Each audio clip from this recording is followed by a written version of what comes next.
So what we have going on today, as I look at my list, is we're going to take a look at hearing. So this is for AP Dual Credit Psychology. This is Unit 3, Lecture 3. For on-level psychology, a little bit different. This is Unit 2, Lecture 3, first part. I spend 2 days on this in dual credit and AP because we need to get into a little bit more detail, whereas I shove these two lectures into one lecture in on-level psychology. So there's going to be a lot of details here that aren't necessarily going to be necessary for testing purposes or anything else like that for psychology, for on-level psychology. So if you want to fast forward, get to the part you missed, whatever, highly recommend you do that. We kind of do this in order. But at the same time, if you want to learn more about this and have me go into a little bit more detail, or if you thought those two lecture or that one lecture was kind of fast and you prefer to divide it by two, that's what you got going on here. So we're going to talk about hearing, which is the second most important sense behind vision, with vision being the most important. So when we talk about hearing, we're talking about frequency, we're talking about pitch. Anytime we mention audition, it's the sense of hearing, audio, sound coming in. When we look at sound, we're talking about, again, energy. In the same way light is energy and vision is energy coming into our eyes, same thing with audition, the frequency of the sound hitting us. It's like if I throw a pebble into a pond, right next to the force of that energy, this energy comes out. Near the center of the pebble, you're going to have really big waves. And then as you get further and further away, the waves become smaller and smaller and smaller, and not as strong. So sound would be very loud here, and it would be weaker here. So when we're talking about the longer waves, we're talking about a lower frequency, shorter waves, and the bigger waves are going to be a louder sound than the smaller waves are. So again, the frequency is how short or how long the waves. This is also what's known as pitch. If you're playing a piano, and I always forget this, but when you're playing a piano, there's one side of it that has the keys are a very, very high pitch. I want to say it's over here. It's on this side, my right side, you have the higher pitched keys. And then on the left side, you have the lower pitched keys. I think that's how it works. So as I'm playing on the piano, when you hit the higher pitched keys, it tends to sound almost like a hammer on a rock, just a bing, which is a very short wave. So a short wave is a higher frequency. So if I'm looking at sound right here where there's not a lot of gap, I know that those are higher sounds. In pitch, the level of sound may be the same, but it's a higher sound as opposed to a lower sound. All right, but again, the volume is the exact same. A longer wave is going to be a lower sound. So if I drop my voice down, lower sound. And again, it's not louder, it's just lower. And that's going to be a longer wave. So a longer wave is a lower sound. All right, so again, all seen here through frequency. And some more stuff there on frequency and pitch. There he is. He's got the right hand on the keyboard. That's the higher frequency. And then you hit those low keys and boom, which just sort of hangs on for a little bit. A lower pitch there, bigger gap going on between the two. When it comes to decibels, this is how loud something is. And each decibel is doubling a sound. All right, taller the waves, and if we go back here to this, the taller waves are going to have a higher reading as far as loudness goes. The shorter waves, it's not as loud. If you've ever done any studio recording and you're looking at your levels, you don't want your levels too high because sometimes they become too high, especially if you have like a P sound, it pops. I used to have to be careful when I was in radio, and I'd say my name's Jason Porter. That would sometimes get the level too high and it comes a little crackly. So when we're talking about decibels, we're talking how loud something is. If I have a larger wave, you see right here, it's going to be a louder sound as opposed to a shorter wave. And again, every single decibel is a doubling of sound. So 10 decibels is actually 10 times louder. 10 times louder. So when we talk about something between 50 decibels and 60 decibels, we go, oh, it's just from 5 to 6, it's just a little bit louder. No, it's 10 times louder. So a normal conversation is 60 decibels, but that's 10,000 times louder than the 20 decibel whisper. Because if I whisper, it's like this, and you can barely hear it. But if I'm talking, that's not just tripling it, which would go from 20 to 60. It's 10,000 times louder, and we can handle a conversation and a bunch of conversations and everything else, which is down in this level. This is okay. We get to this, and we're starting to talk about being next to a subway train or very, very loud traffic, and you're constantly exposed to that without protection. Their prolonged exposure could lead to some hearing loss. And then you'd have immediate danger if you're near a jet airplane or a space shuttle launch. Not that those are happening anymore. If you can't talk over the sound, it's probably too loud. When I see somebody walking down the hallway with their little earbuds in, and I can hear Katy Perry bleeding out of your ears, that's too loud. And then especially if it's a loud noise that we can't control. If it's my own music, it's fine. Somebody else's music, it's a lot more stressful. Me eating a potato chip, no sound. Somebody behind me, you want to kill them. So that's decibels. Decibels is the loudness of something. And you see some more information there on decibels if you'd like to pause or go back and read this when you look at the PowerPoint. And again, when we're talking about frequency, we're talking about pitch, high sound, low sound. That's the gap in the waves that you can see there. Loud sound, soft sound. That's higher versus lower. That's all in sound, and how sound is represented through energy. Some other stuff there. If you want to pause and take a look at various sorts of sounds, you get one of these guys, and that could just blow your eardrum out. Here it starts to become, it's got to be prolonged, and here it's a little bit more controllable. Now, when we talk about how sound works, the pathway to the ear, here is an example of your ear, the outer, the middle, the inner. This is what we're used to seeing. Sound waves come in here through an auditory canal, and it gets us. Now, here's what's very interesting about this, is a lot of us don't know what we sound like. A lot of times when we hear ourselves recorded, or somebody plays a phone message, hey, here's you.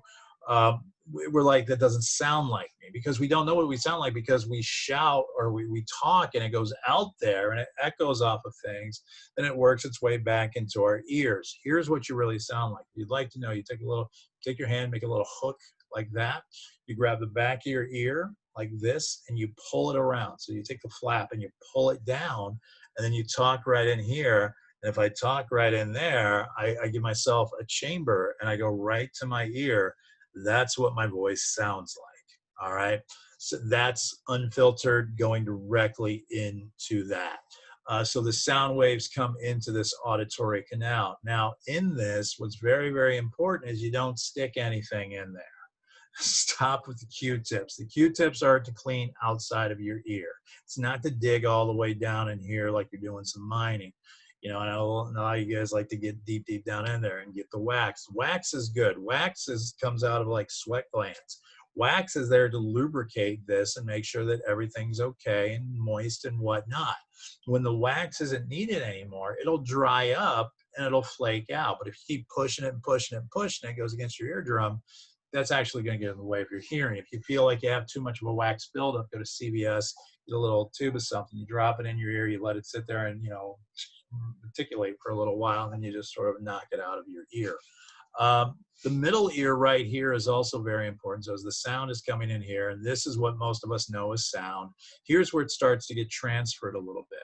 This is where the eardrum picks up this sound, and then the middle bones of the middle ear right here, the hammer, the anvil, and the stirrup, take this and they start to make it into a vibration. Very similar that if you're next to someone else's classroom, you hear the or whatever, that vibration is made right here. And the importance of this vibration is because the middle ear has to vibrate in order to shake this little thing around right here so that it can take the fluid and then it can be transferred into electrical signals, which we'll talk about in a second.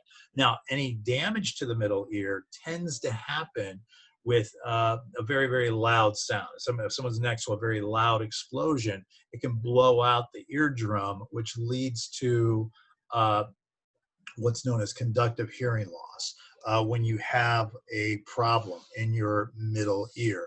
And again, wax blocking eardrum because you've pushed it in too much. But a lot of times it's damage to it, a hole blown, a loud explosion. You're in the military, that boom, very loud pitch. The only way you can tend to fix this is you put a cochlear ear implant in right here, and then it's kind of put into your brain and it reproduces what this was supposed to do. So if you see somebody with that in there, a lot of times it's because they have that damage to the middle ear. That's conductive hearing loss. Your inner ear is kind of interesting because as the middle ear hits here and starts to vibrate this little thing, it vibrates all this fluid going around and going around and going around. And in your basilar membrane, right in here, you have all these little fibers of your cochlea. This whole thing is your cochlea. But there's these little tiny hairs in your cochlea within your basilar membrane, these little tiny hair cells. And what they do is they pick up the vibration of this fluid and it becomes sort of static electricity, if you would. So that vibration causes these little hairs to move around and move around and move around, and it makes little electrical signals. And those electrical signals are, so you're now transducing the sound into these little tiny electrical signals, and they get sent to the auditory nerve of your temporal lobe, and then it's put together like a puzzle, and it gives you sound. It gives you sound. Now, your hearing is never going to be as great as it is when you're a little kid, because when you're a little kid, especially a small baby, babies have very sensitive hearing because they have these brand new fibers. This is why a lot of kids get earaches and things like that. You've got about 16,000 of these little hairs that can vibrate up to 20,000 times a second, which is they're just mind-blowing numbers.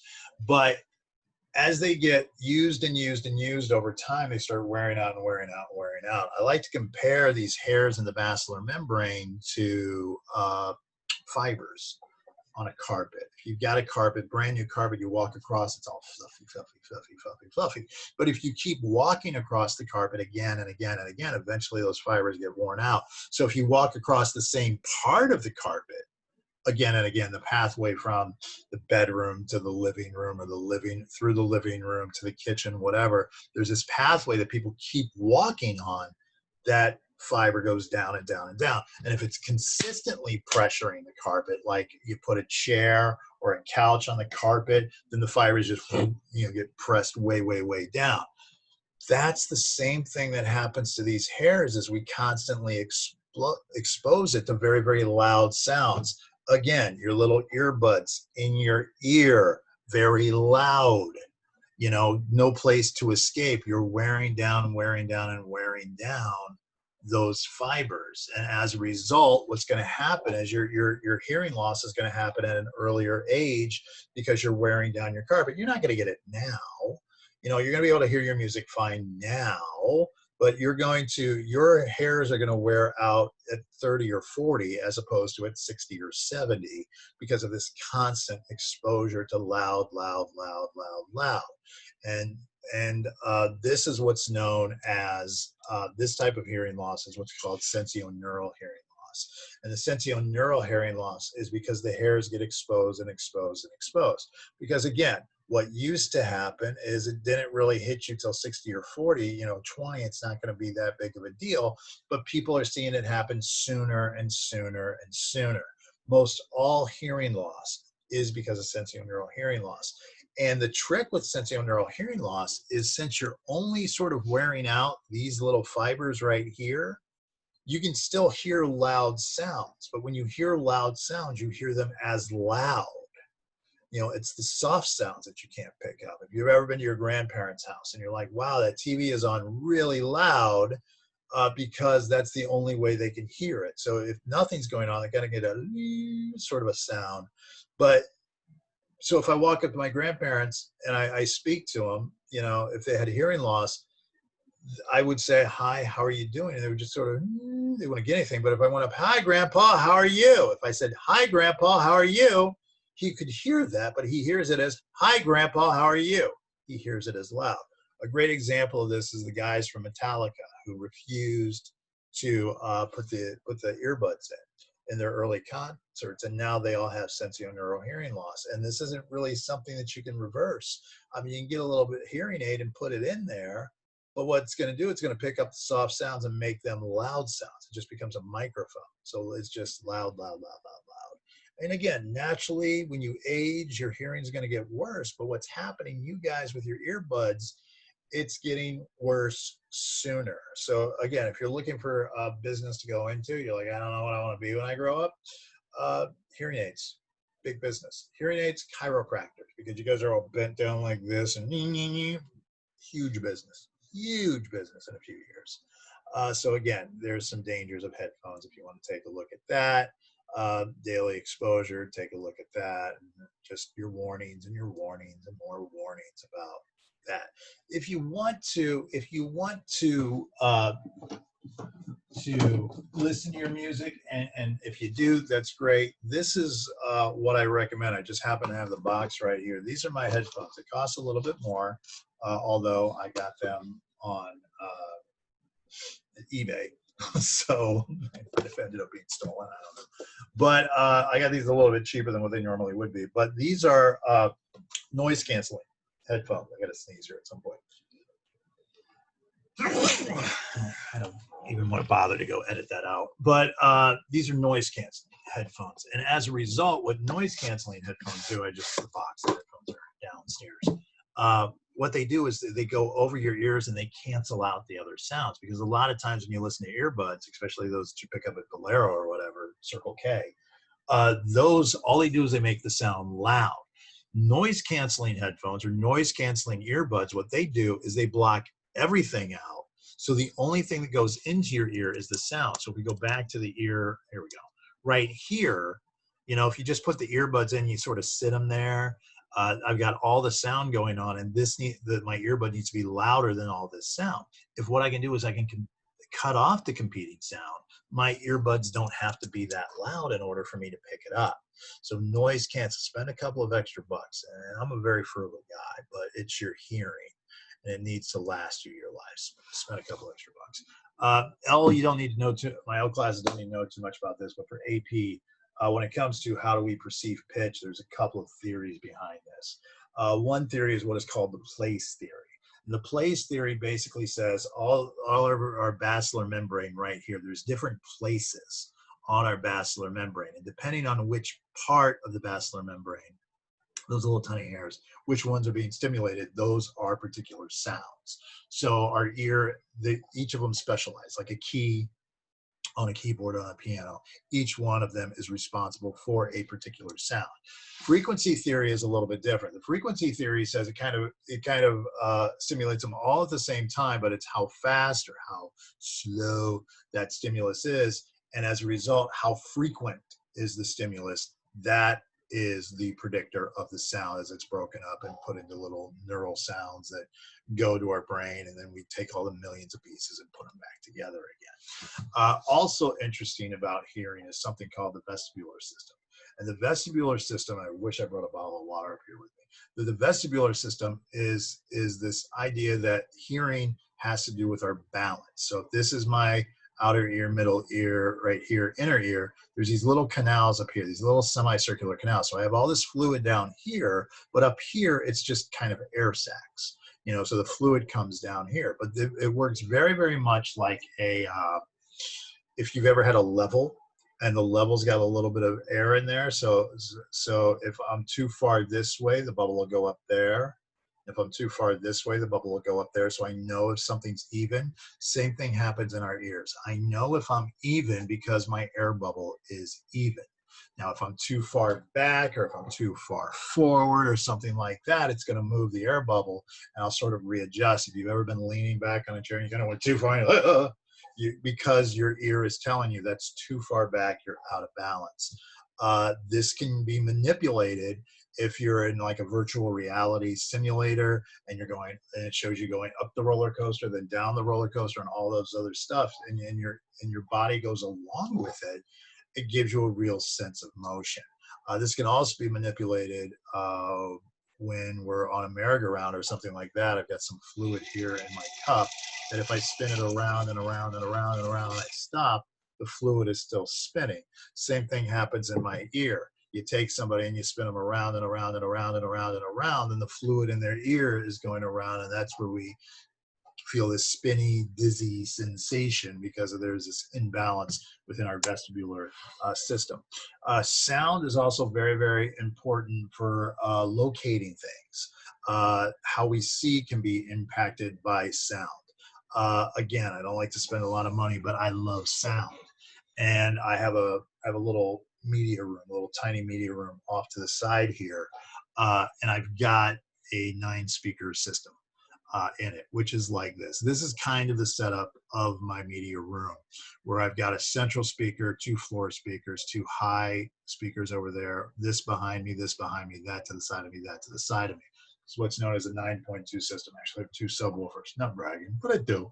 All right. Now, the reason for this is because when something is on the screen, the sound sort of, if I've got a jet airplane up over here, this speaker is going to be louder than that speaker to give me that sensation. If something flies over my head and into the screen, if you like the opening scene of the original Star Wars movie, where the little rebel ship goes over and then the Imperial ship goes over, the sound will start over here, work its way through the side, come from the top, then work its way and become louder over here. So as I see it come across, it also gives me the sensation of the sound going across. Helicopter starts up here and then he lands. These speakers will be louder and then these speakers will pick up. So it just makes the show more real. You get more of that experience. So when you go to the movie theater, you want to sit in a certain seat so they're all sort of there. And when I set this up, I have to put a little microphone right there to sort of test all my levels and make sure that they're hitting the right direction, because it tells us where something's located. For example, again, if I'm ringing a bell right here, it's going to hit this ear sooner than it's going to hit this ear. It's going to be louder at this ear. It's going to be an echo at this. I'm going to turn my head to the right because that's where the sound is coming from. So again, my hearing can greatly affect my vision and location of sound. This guy right here is a gentleman by the name of Daniel Tish. Daniel Tish, or Kish, one or the other, is not to belittle him. I think it's Kish. Might be Tish. That's Kish. We'll figure it out. I'll Google it at some point. But he is blind. He's legally blind. He lost his vision at the age of 1, 2. But he learned very early to make a little sort of a sound with his mouth, and then he hears it echo off of something. Depending on how long it takes it to echo and get back to his ears, he can tell where something's located. But not only where something's located, sometimes he can tell what it is. You know, the sound off of a brick wall is different than the sound off of a bush, and the quality and the echo and everything else that's coming back to him, which is very similar to what bats do. You know, bats are constantly making that sound with a big, big ears, so they're able to locate things around them. So some other things there on locating sound as well. And that gets us through hearing. So the next lecture, we'll look at the other senses. That'll be lecture 4 for AP and dual credit. And for on level, it'll just be a continuation of lecture 3.